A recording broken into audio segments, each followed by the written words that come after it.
Matthew chapter 27. Early in the morning, all the chief priests and the elders of the people came to the decision to put Jesus to death. They bound him, led him away, and handed him over to Pilate the governor. When Judas, who had betrayed him, saw that Jesus was condemned, he was seized with remorse and returned the 30 pieces of silver to the chief priests and the elders. "I have sinned," he said, "for I have betrayed innocent blood." "What is that to us?" they replied. "That's your responsibility." So Judas threw the money into the temple and left. Then he went away and hanged himself. The chief priests picked up the coins and said, "It is against the law to put this into the treasury, since it is blood money." So they decided to use the money to buy the potter's field as a burial place for foreigners. That is why it has been called the Field of Blood to this day. Then what was spoken by Jeremiah the prophet was fulfilled. They took the 30 pieces of silver, the price set on him by the people of Israel, and they used them to buy the potter's field, as the Lord commanded me. Meanwhile, Jesus stood before the governor, and the governor asked him, "Are you the king of the Jews?" "You have said so," Jesus replied. When he was accused by the chief priests and the elders, he gave no answer. Then Pilate asked him, "Don't you hear the testimony they are bringing against you?" But Jesus made no reply, not even to a single charge, to the great amazement of the governor.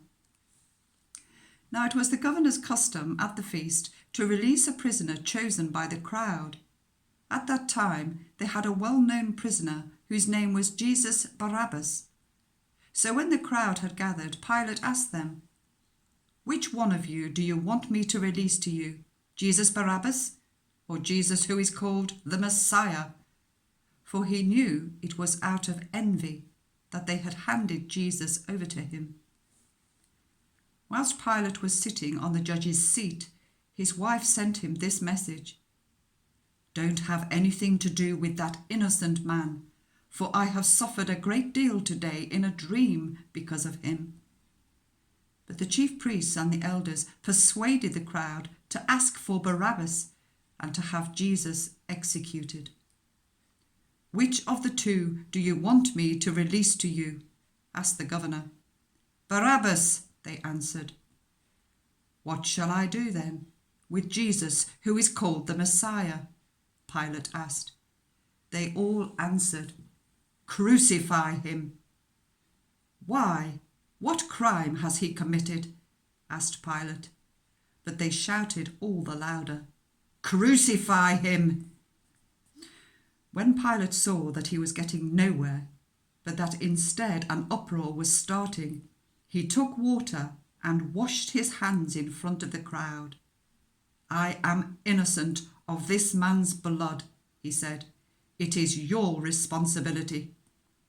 All the people answered, "His blood is on us and on our children." Then he released Barabbas to them, but he had Jesus flogged and handed him over to be crucified. Then the governor's soldiers took Jesus into the praetorium and gathered the whole company of soldiers round him. They stripped him and put a scarlet robe on him, and then twisted together a crown of thorns and set it on his head.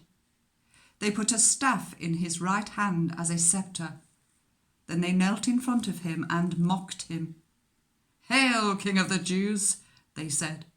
They spat on him and took the staff and struck him on the head again and again. After they had mocked him, they took off the robe and put his own clothes on him. Then they led him away to crucify him. As they were going out, they met a man from Cyrene named Simon, and they forced him to carry the cross. They came to a place called Golgotha, which means the place of the skull. There they offered Jesus wine to drink mixed with gall, but after tasting it he refused to drink it. When they had crucified him, they divided up his clothes by casting lots, and, sitting down, they kept watch over him there. Above his head they placed the written charge against him: "This is Jesus, the King of the Jews." 2 rebels were crucified with him, one on his right and one on his left. Those who passed by hurled insults at him, shaking their heads and saying, "You who are going to destroy the temple and build it in 3 days, save yourself. Come down from the cross if you are the Son of God." In the same way, the chief priests, the teachers of the law, and the elders mocked him. "He saved others," they said, "but he can't save himself. He is the King of Israel. Let him come down now from the cross, and we will believe him. He trusts in God. Let God rescue him now, if he wants him, for he said, 'I am the Son of God.'" In the same way, the rebels who were with him, crucified with him, also heaped insults on him. From noon until 3 in the afternoon, darkness came over all the land. About 3 in the afternoon, Jesus cried out in a loud voice, "Eli, Eli, lema sabachthani," which means, my God, why have you forsaken me?" When some of those standing there heard this, they said, "He's calling Elijah." Immediately, one of them ran and got a sponge. He filled it with wine vinegar, put it on a staff, and offered it to Jesus to drink. The rest said, "Now leave him alone. Let's see if Elijah comes to save him." And when Jesus had cried out again in a loud voice, he gave up his spirit. At that moment, the curtain of the temple was torn in two from top to bottom. The earth shook, the rocks split, and the tombs broke open. The bodies of many holy people who had died were raised to life. They came out of the tombs after Jesus' resurrection and went into the holy city and appeared to many people. When the centurion and those with him who were guarding Jesus saw the earthquake and all that had happened, they were terrified and exclaimed, "Surely he was the Son of God." Many women were there, watching from a distance. They had followed Jesus from Galilee to care for his needs. Among them were Mary Magdalene, Mary the mother of James and Joseph, and the mother of Zebedee's sons. As evening approached, there came a rich man from Arimathea named Joseph, who had himself become a disciple of Jesus. Going to Pilate, he asked for Jesus' body, and Pilate ordered that it be given to him. Joseph took the body, wrapped it in a clean linen cloth, and placed it in his own new tomb that he had cut out of the rock. He rolled a big stone in front of the entrance to the tomb and went away. Mary Magdalene and the other Mary were sitting there opposite the tomb. The next day, the one after Preparation Day, the chief priests and the Pharisees went to Pilate.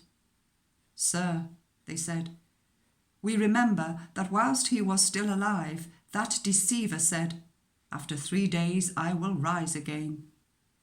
So give the order for the tomb to be made secure until the 3rd day. Otherwise, his disciples may come and steal the body and tell the people that he has been raised from the dead. This last deception will be worse than the first." "Take a guard," Pilate answered. "Go, make the tomb as secure as you know how." So they went and made the tomb secure by putting a seal on the stone and posting the guard.